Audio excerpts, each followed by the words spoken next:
ಎಲ್ಲರಿಗೂ ನಮಸ್ಕಾರ. Welcome back to my channel. ನಾನಿವತ್ತು ತರಕಾರಿ ಬಳಸಿ ವೆಜ್ ಪಲಾವ್ ಮಾಡ್ತಾಯಿದ್ದೀನಿ. ಆ ತರಕಾರಿ ಜೊತೆಗೆ ನಾನು ಬೀಟ್ರೂಟ್ ಕೂಡ ಆ್ಯಡ್ ಮಾಡ್ತಾಯಿದ್ದೀನಿ.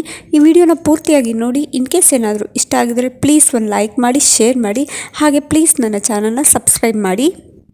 ನನ್ನ ವಾಯ್ಸ್ ಸ್ವಲ್ಪ ವೇರಿಯೇಷನ್ ಆಗಿದೆ, ಪ್ಲೀಸ್ ಅಡ್ಜಸ್ಟ್ ಮಾಡ್ಕೊಳ್ಳಿ. ಏಕೆಂತಂದರೆ ಸ್ವಲ್ಪ ಹೆಲ್ತ್ ಇಶ್ಯೂಸ್ ಆಗಿದೆ, ಹುಷಾರಿಲ್ಲ, ಯಾಕೋ ನೆಗಡಿ ಥರ ಆಗಿದೆ. ಏನೂ ನೆಗಡಿ ಪದಾರ್ಥ ತಿಂದಿಲ್ಲ, ಆದರೂ ಕೂಡ ನೆಗಡಿ ಥರ ಆಗಿದೆ. ಬನ್ನಿ ಇವಾಗ ಹೇಗೆ ಮಾಡೋದು ಅಂತ ತೋರಿಸ್ಕೊಡ್ತೀನಿ. ನಾನಿಲ್ಲಿ ತರಕಾರಿಯಲ್ಲಿ ಬಟಾಣಿ ಒಂದು 50 ಗ್ರಾಮ್ ಬಟಾಣಿ, ಒಂದು 50 ಗ್ರಾಮ್ ಬೀನ್ಸ್, ಒಂದು 50 ಗ್ರಾಮ್ ಕ್ಯಾರೆಟ್ ಮತ್ತು ಒಂದು 50 ಗ್ರಾಮ್ ಬೀಟ್ರೂಟ್ ತೊಗೊಂಡಿದ್ದೀನಿ. ಒಗ್ಗರಣೆಗೆ ಒಂದು ಮೀಡಿಯಮ್ ಸೈಜ್ ಈರುಳ್ಳಿ ಮತ್ತು ಒಂದು ಮೀಡಿಯಮ್ ಸೈಜ್ ಟೊಮೊಟೊ ತೊಗೊಂಡಿದ್ದೀನಿ. 200 ಗ್ರಾಮ್ ಆಗೋಷ್ಟು ಅಕ್ಕಿನ ತೊಳೆದ್ಬಿಟ್ಟು ನೆನೆಸಿಟ್ಕೊಂಡಿದ್ದೀನಿ. ಇವಾಗ ರುಬ್ಬೋದಕ್ಕೆ ತೋರಿಸ್ತಾ ಇದ್ದೀನಿ. ರುಬ್ಬೋದಕ್ಕೆ ನಾನಿಲ್ಲಿ ಒಂದು ಹಿಡಿ ಕೊತ್ತಂಬರಿ ಸೊಪ್ಪು, ಒಂದು ಹಿಡಿ ಪುದೀನ ಸೊಪ್ಪು ತೊಗೊಂಡಿದ್ದೀನಿ. ಹಾಗೆ ಒಂದು ಉಂಡೆ ಬೆಳ್ಳುಳ್ಳಿ, 2 ಇಂಚು ಶುಂಠಿ, 2 ಚಿಕ್ಕ ಈರುಳ್ಳಿ ತೊಗೊಂಡಿದ್ದೀನಿ. ಮೀಡಿಯಮ್ ಸೈಜ್ ಆಗಿದ್ದರೆ 1 ತೊಗೊಳ್ಳಿ, ಚಿಕ್ಕದಾಗಿದ್ದರೆ 2 ತೊಗೊಳ್ಳಿ. ಒಂದು ಮೀಡಿಯಮ್ ಸೈಜ್ ಟೊಮೊಟೊ ತೊಗೊಂಡಿದ್ದೀನಿ. ಅದ್ರ ಜೊತೆಗೆ ಮಾಮೂಲಿ ಬಿರಿಯಾನಿ ಮಸಾಲ ಏನೇನು ಬರುತ್ತೆ ಅದನ್ನು ತೊಗೊಂಡಿದ್ದೀನಿ, ಅಂದರೆ ಚಕ್ಕೆ ಲವಂಗ ಆ ಥರ. ಇಲ್ಲಿ ನಾನು ಒಣಮೆಣ್ಸಿನ್ಕಾಯಿ ತೊಗೊಂಡಿದ್ದೀನಿ, 3 ಒಣಮೆಣ್ಸಿನ್ಕಾಯಿ ಅಷ್ಟೇ. ನಾನು 200 ಗ್ರಾಮ್ ಅಕ್ಕಿಗೆ 3 ಒಣಮೆಣ್ಸಿನ್ಕಾಯಿ ತೊಗೊಂಡಿದ್ದೀನಿ. ನಮಗೆ ಸ್ಪೈಸಿ ಬೇಕು ಅಂತಂದರೆ ಇನ್ನೂ 2 ಆ್ಯಡ್ ಮಾಡ್ಕೊಬೋದು. ಒಂದು ಅರ್ಧ ಇಂಚು ಚಕ್ಕೆ, ಒಂದು ಲವಂಗ, ಒಂದು ಏಲಕ್ಕಿ, ಒಂದು ಮರಾಠಿ ಮೊಗ್ಗು, ಒಂದು 1/4 ಚಮಚ ಜೀರಿಗೆ ತೊಗೊಂಡಿದ್ದೀನಿ. ಇವಾಗ ಎಲ್ಲದನ್ನು ಹಾಕಿ ನೀಟಾಗಿ ರುಬ್ಕೋಬೇಕಾಗುತ್ತೆ, ಅಂದರೆ ತರಿ ಆಗಲ್ಲ, ನುಣ್ಣಗೆ ಪೇಸ್ಟ್ ಮಾಡ್ಕೊತಾ ಇದ್ದೀನಿ. ನಾನಿಲ್ಲಿ ಸ್ಪೈಸಿ ಜಾಸ್ತಿ ಯೂಸ್ ಮಾಡ್ತಾಯಿಲ್ಲ. ನಿಮಗೆ ಸ್ಪೈಸಿ ಬೇಕು ಅಂತಂದರೆ ಇದಕ್ಕೆ ಬೇಕಾದರೆ ಆ್ಯಡ್ ಮಾಡ್ಕೋಬೋದು, ಎಲ್ಲ ಡಬಲ್ ಮಾಡ್ಕೋಬೋದು. ಬಿರಿಯಾನಿ ಮಸಾಲ ಏನಿದೆ ಅದನ್ನು ಡಬಲ್ ಮಾಡ್ಕೋಬೋದು, ನೀವು ತೊಂದರೆ ಏನಿಲ್ಲ. ಇವಾಗೆಲ್ಲ ಮಿಕ್ಸಿ ಜಾರ್ಗೆ ಹಾಕಿ ಈ ರೀತಿಯಾಗಿ ರುಬ್ಬಿಟ್ಕೊಂಡ್ಬಿಟ್ಟಿದ್ದೀನಿ. ಫಸ್ಟೇ ರುಬ್ಬಿಟ್ಕೊಂಡ್ರೆ ನಿಮಗೆ ಒಗ್ಗರಣೆ ಹಾಕೋದಕ್ಕೆ ಸುಲಭ ಆಗುತ್ತೆ ಅಂತ ಅಷ್ಟೇ. ಇವಾಗ ಮಾಡೋಣ. ಒಂದು ಕುಕ್ಕರ್ಗೆ 2 ಟೇಬಲ್ ಸ್ಪೂನ್ ಎಣ್ಣೆ ಹಾಕ್ತಾಯಿದ್ದೀನಿ. ಎಣ್ಣೆ ಚೆನ್ನಾಗಿ ಕಾಯಬೇಕು. ನಾನಿಲ್ಲಿ ಎಣ್ಣೆ ಹಾಕಿದ್ಮೇಲೆ ಏನು ಕೂಡ ಸೇರಿಸ್ತಾ ಇಲ್ಲ, ಏಕೆಂದರೆ ನಾವು ರುಬ್ಬೋದಕ್ಕೆ ಎಲ್ಲ ಹಾಕೊಂಡ್ಬಿಟ್ಟಿದ್ದೀವಲ್ಲ. ಸ್ವಲ್ಪ ಒಂದು 1/4 ಚಮಚ ಆಗೋಷ್ಟು ಓಂಕಾಳು ಹಾಕ್ತಾಯಿದ್ದೀನಿ, ಇಲ್ಲಾಂದರೆ ಅಜ್ವೈನ, 2ರಲ್ಲಿ 1 ಹಾಕ್ಬೋದು. 2 ಬೇಡ ಅಂದರೆ ಸ್ಕಿಪ್ ಮಾಡ್ಬೋದು, ಏನೂ ತೊಂದರೆ ಇಲ್ಲ.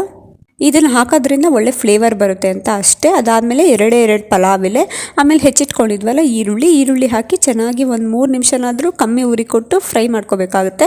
ಅದು ಸ್ವಲ್ಪ ಟ್ರಾನ್ಸ್ಪರೆನ್ಸಿ ಆಗಬೇಕು. ಚೆನ್ನಾಗೆಲ್ಲ ಮೆಲ್ಟ್ ಆದರೆ ಈರುಳ್ಳಿ ಚೆನ್ನಾಗಿ ಟೇಸ್ಟಾಗಿ ಬರುತ್ತೆ, ಅದಕ್ಕೋಸ್ಕರ. ಆಮೇಲೆ ಹೆಚ್ಚಿಟ್ಕೊಂಡಿರೋ ಟೊಮೊಟೊ ಹಾಕ್ತಾಯಿದ್ದೀನಿ. ಟೊಮೊಟೊ ಹಾಕಿ ನೀಟಾಗಿ ಮತ್ತೆ 1 ನಿಮಿಷ ಎಲ್ಲ, ಇವಾಗ ಏನಂತಂದರೆ ನಾವು ಹೆಚ್ಚಿಟ್ಕೊಂಡಿರೋದನ್ನೆಲ್ಲ ಹಾಕಿ 1 ನಿಮಿಷ ಮಾಮೂಲಿ ಕಮ್ಮಿ ಉರಿ ಕೊಟ್ಟು ಫ್ರೈ ಮಾಡಿಕೊಂಡ್ರೆ ಆಯಿತು.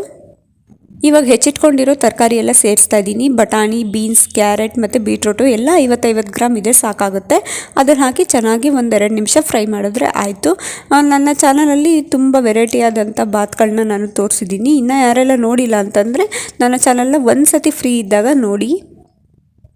ಬೀಟ್ರೂಟ್ ಹಾಕೋದ್ರಿಂದ ತುಂಬಾ ಒಂಥರ ಕೆಂಪು ಕಲರ್ ಬರುತ್ತೆ ಅನ್ನೋಕ್ಕೋಸ್ಕರ ಹಾಕಿದ್ದೀನಿ ಅಷ್ಟೇ. ಅದಾದಮೇಲೆ ರುಬ್ಬಿಟ್ಕೊಂಡಿದ್ವಲ್ಲ ಆ ಮಸಾಲೆ ಸೇರಿಸ್ತಾ ಇದ್ದೀನಿ. ಸೇರಿಸಿ ಅದನ್ನು ಕೂಡ 3 ನಿಮಿಷ ಕಮ್ಮಿ ಉರಿ ಕೊಟ್ಟು ಚೆನ್ನಾಗಿ ಕುದಿಸ್ಕೋಬೇಕಾಗುತ್ತೆ. ರುಬ್ಬಿರೋ ಮಸಾಲೆಯಲ್ಲಿ ಹಸಿ ವಾಸನೆ ಹೋದರೆ ಪಲಾವು ಸಖತ್ತು ಟೇಸ್ಟಿ ಕೊಡುತ್ತೆ, ಅದಕ್ಕೋಸ್ಕರ. ಇವಾಗ 1:2 ನೀರು ಸೇರಿಸ್ತಾ ಇದ್ದೀನಿ. 200 ಗ್ರಾಮ್ ಅಕ್ಕಿಗೆ ನಾನು 400 ಗ್ರಾಮ್ ಆಗೋಷ್ಟು ನೀರು ಹಾಕ್ತಾಯಿದ್ದೀನಿ.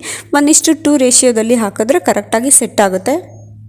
ನೀರು ಹಾಕಿದ್ಮೇಲೆ ರುಚಿಗೆ ತಕ್ಕಷ್ಟು ಉಪ್ಪು ಹಾಕಿ ಇವಾಗ 3 ನಿಮಿಷ ಕಾಲ ಜೋರು ಉರಿ ಕೊಟ್ಟು ಚೆನ್ನಾಗಿ ಕುದಿಸ್ಕೋಬೇಕಿದ್ನ. ಆವಾಗ ಮಾತ್ರ ಉಪ್ಪು, ಹುಳಿ, ಖಾರ ಎಲ್ಲ ಚೆನ್ನಾಗಿ ಹಿಡಿಯುತ್ತೆ ಅಂತ ಅಷ್ಟೇ. ಆ ಕುದಿಯೋ ಹಂತದಲ್ಲೇ ನಾನಿಲ್ಲಿ ಅರ್ಧ ನಿಂಬೆಹಣ್ಣನ್ನು ರಸ ಹಿಂಡಿ ಹಾಕ್ತಾಯಿದ್ದೀನಿ. ಇದು ಸೀಕ್ರೆಟ್ ಟಿಪ್ಪು. ನಿಂಬೆಹಣ್ಣು ಹಿಂಡೋದ್ರಿಂದ ತುಂಬ ಚೆನ್ನಾಗಿ ಹುಳಿಯಾಗಿ, ಖಾರ ಆಗಿ, ಸಖತ್ತಾಗಿ ಟೇಸ್ಟಾಗಿ ಬರುತ್ತೆ ಪಲಾವು, ಅದಕ್ಕೋಸ್ಕರ ಅಷ್ಟೇ. ಇವಾಗೆಲ್ಲ ಚೆನ್ನಾಗಿ ಕುದ್ದಿದೆ. ಕುದ್ದಾದ್ಮೇಲೆ ನಾವು ತೊಳೆದಿಟ್ಕೊಂಡಿದ್ವಲ್ಲ ಅಕ್ಕಿ, ಅದನ್ನು ಸೇರಿಸ್ಕೊಳ್ಳೋದು. ಕೊನೆಯಲ್ಲಿ ನೀರೆಲ್ಲ ಕುದ್ದಿ ಇನ್ನೇನು ಕುಕ್ಕರ್ ಮುಚ್ಚೋ ಹಂತದಲ್ಲಿ ತೊಳೆದಿಟ್ಟಿರೋ ಅಕ್ಕಿ ಸೇರಿಸಿದ್ರೆ ಚೆನ್ನಾಗಿ ಉಪ್ಪು, ಹುಳಿ, ಖಾರ ಎಲ್ಲ ಹಿಡಿದು ಕೆಳಗಡೆ ಕುಕ್ಕರಲ್ಲಿ ತಳ ಕೂಡ ಹಿಡಿಯಲ್ಲ, ಹಾಗೆ ಉದ್ರಾಗಿ ಬರುತ್ತೆ. ಇವಾಗ ಅಕ್ಕಿನ ಹಾಕಿ ಬರೀ 30 ಸೆಕೆಂಡ್ ಆಗೋಷ್ಟು ಕುದಿಸ್ಬಿಟ್ಟು ಅದಾದಮೇಲೆ ಕುಕ್ಕರ್ ಮುಚ್ತಾ ಇದ್ದೀನಿ. 3 ವಿಜಲ್ ಕೂಗಿಸ್ತೀನಿ. ನಾನಿಲ್ಲಿ ನಾರ್ಮಲ್ ರೈಸ್ ಹಾಕಿರೋದ್ರಿಂದ 3 ವಿಜಲ್ ಬೇಕಾಗುತ್ತೆ. ನೀವು ಬಾಸುಮತಿ ರೈಸ್ ಹಾಕಿದ್ರೆ 2 ವಿಜಲ್ ಸಾಕಾಗುತ್ತೆ. ಕೂಗಿ ಕಂಪ್ಲೀಟಾಗಿ ತಣ್ಣ ಆಗಬೇಕು, ಆಗ ಮಾತ್ರ ಕುಕ್ಕರ್ ಮುಚ್ಚಳ ತೆಗೆದ್ರೆ ಈ ರೀತಿ ಉದ್ರಾಗಿ ಪಲಾವು ರೆಡಿ ಆಗಿರುತ್ತೆ. ತುಂಬ ಚೆನ್ನಾಗಿ ಟೇಸ್ಟ್ ಆಗಿರುತ್ತೆ. ನೀವು ಕೂಡ ಮನೇಲಿ ಒಂದು ಸತಿ ಟ್ರೈ ಮಾಡಿ. ಈ ರೀತಿ ಮಾಡಿಲ್ಲ ಅಂತಂದರೆ ಅಷ್ಟು ಟೇಸ್ಟಾಗಿ ಬರುತ್ತೆ. ಸ್ಪೈಸಿ ಬೇಕು ಅಂದರೆ ನೀವು ಅದನ್ನು ಡಬಲ್ ಮಾಡ್ಕೊಂಡು ಹಾಕಿ ರುಬ್ಬಿಟ್ಕೊಂಡು ಹಾಕ್ಬೋದು. ಈ ಥಂಡಿ ಕಾಲದಲ್ಲಿ ಸ್ವಲ್ಪ ಬಿಸಿಯಾಗಿ ತಿಂದರೆ ಎಷ್ಟು ಚೆನ್ನಾಗಿ ಸ್ಪೈಸಿ ಆಗಿರುತ್ತೆ.